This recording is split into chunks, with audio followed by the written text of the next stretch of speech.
Yo, what up? Um, so I've been getting quite a few requests on how I composited this shot.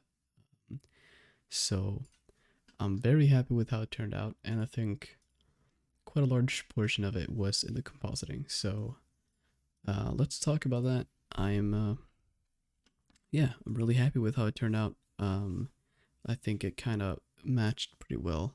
The kind of look I was going for, which was this thing from Once Upon a Time in Hollywood. Yeah, and mine's quite a bit brighter, which I did turn down a little bit in the end. Once I rendered it out, but um, yeah, let's talk about it. So this is the setup for that shot. These are the layers. We have some color correction, we have some blur, some lens effects, some halation, some glow, some lens flares, and some edge blur. And then we have some emission glow. We have some mist, blur, some depth mist, and we have the passes and all that stuff. So this is the C pass, which I use for the depth of field. And I think I missed doing the depth of field for this one. I think I forgot about that. Yeah, normally I'd have some depth of field here. So I'd be getting powered by the C pass, but I think I missed that. I don't think that's such a big deal though, because it's not really wouldn't really be too visible.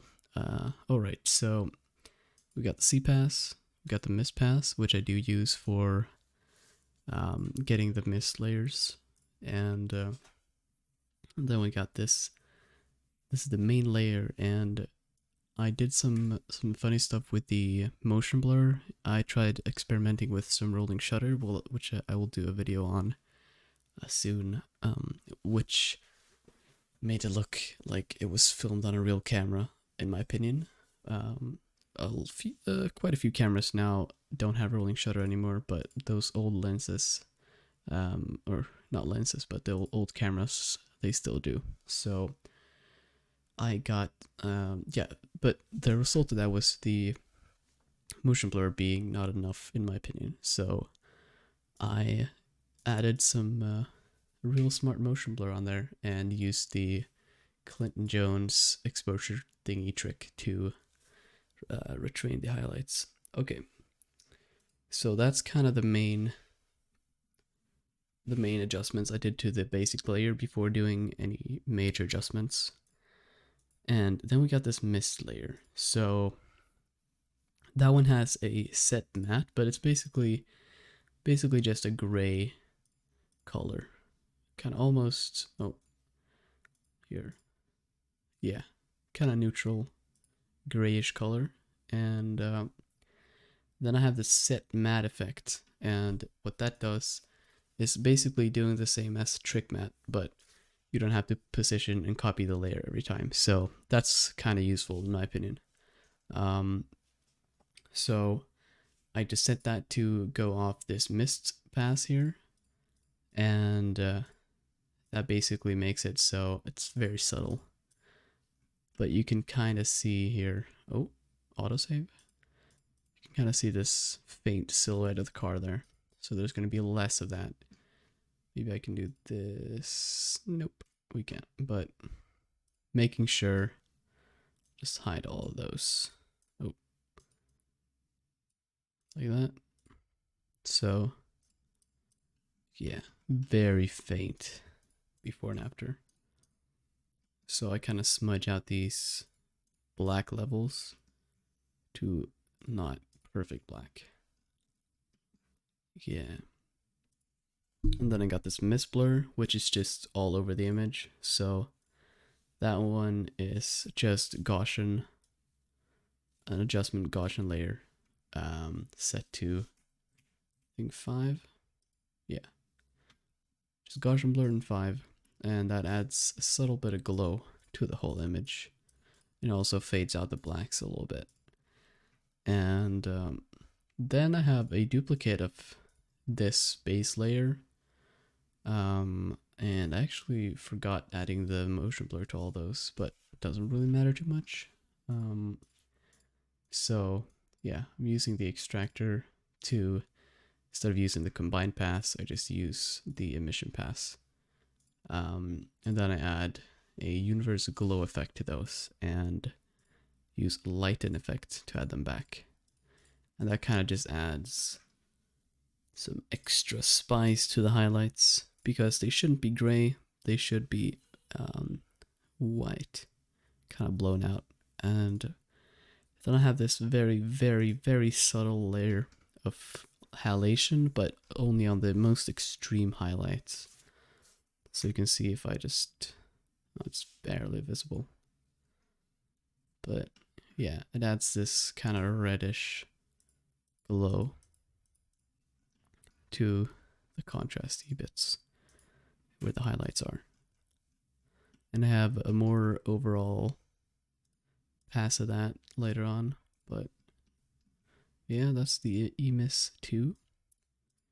And I haven't really done any major things to the images, but yeah, kind of fading out the black so far to make the image less perfect.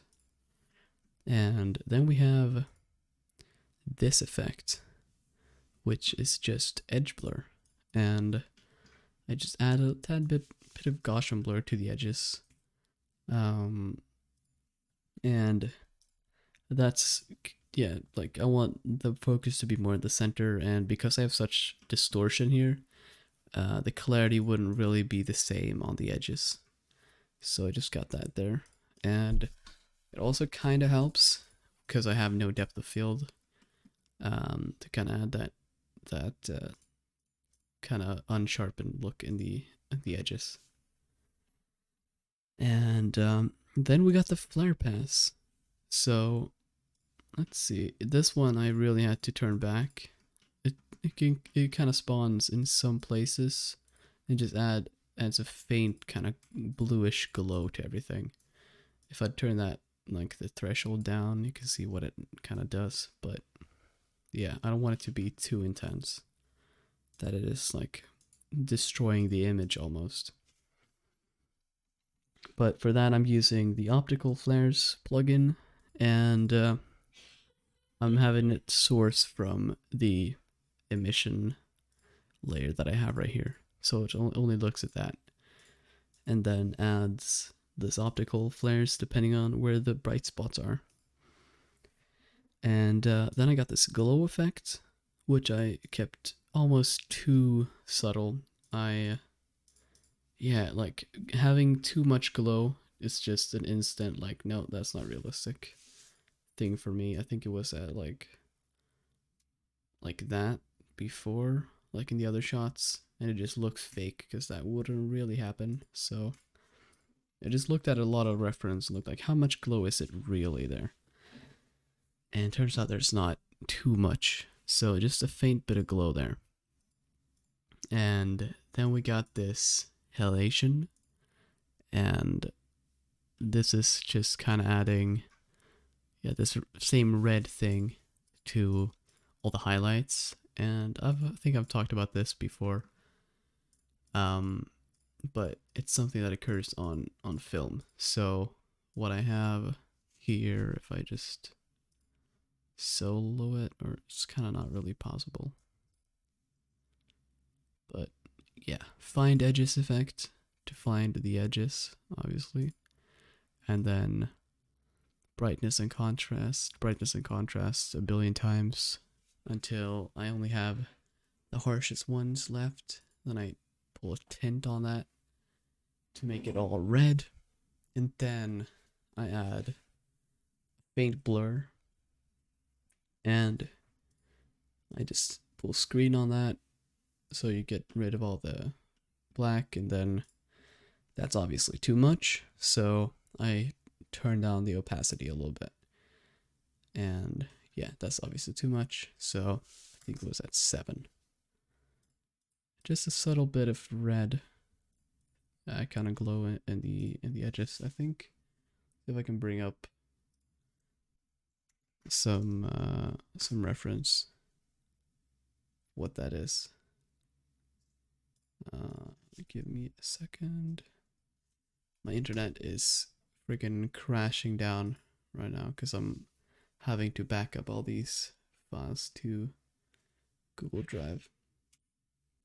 Let's see if I can find some examples. Yeah, it's kind of hard to see, but like at these contrasty points, let's see if I can just kind of zoom in there. No, that did not work. But yeah, this is essentially what it is. Oh, that did not work either. Yeah, some glow around the very contrasty spots. Maybe this is a good one. Yeah, you see that? Before and after. It looks a little bit filmishy, so yeah, I like it. And then we got some lens effects. And I have a mask here, and if I would just kind of hide that, see what it does to the whole image. We basically just fast blur it, but more of a directional blur to the whole thing, and then some universe RGB separation to get some RGB splitting there, some chromatic aberration, and then I just have a mask to have it only appear right on the edges, like that. And I mean, that's kind of what happens if you're using an anamorphic lens. You get those kind of stretched out edges there, where it kind of, yeah, becomes a little bit smudged out. And then we have a blur, and that's all there is. Fast box blur. Just a subtle amount on the whole image to just like fade out those really intense CGI details. Do that to every single render because it's always going to be too sharp, as Blender Bob himself says. And now we come to the most important layer, which is the CC layer, the color correction, and more like color grading layer.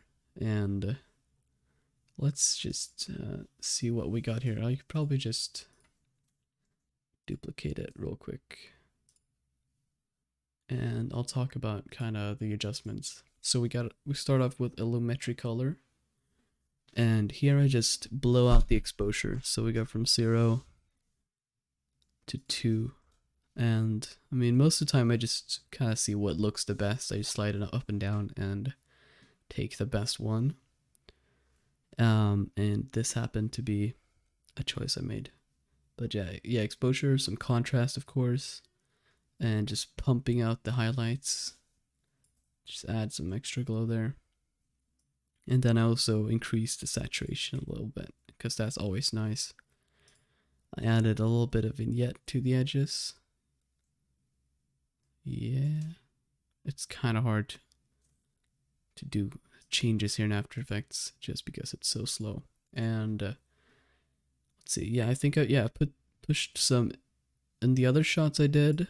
I had a lot of orange in the midtones, but I didn't really like that look, so I pushed it more into the blue, and just instantly that's way better. I also had some yellow in the highlights to kind of replicate that old filmic look, I guess.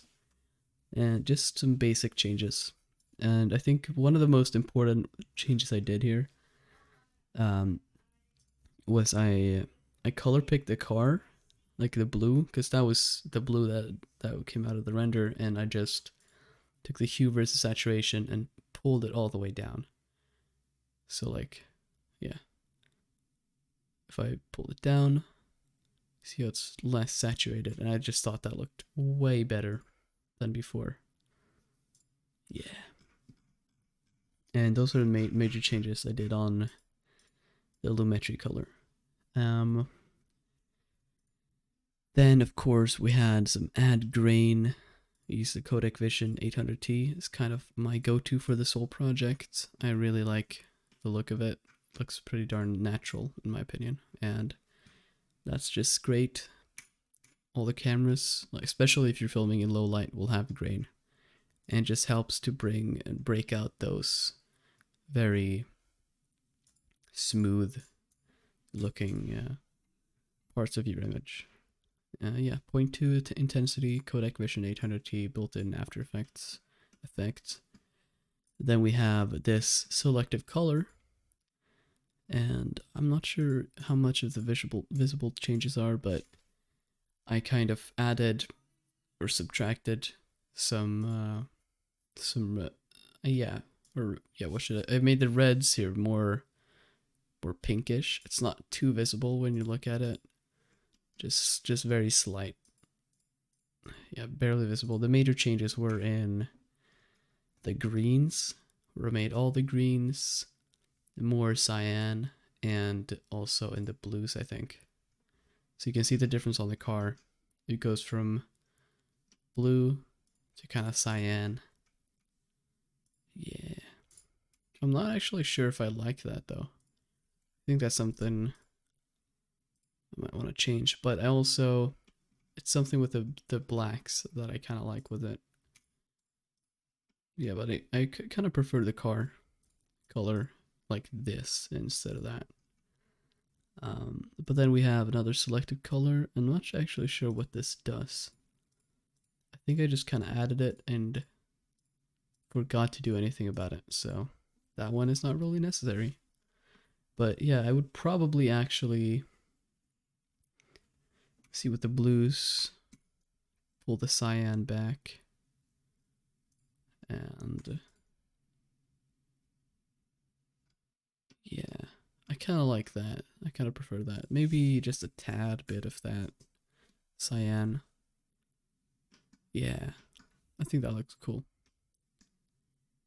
But that's basically the compositing for this shot.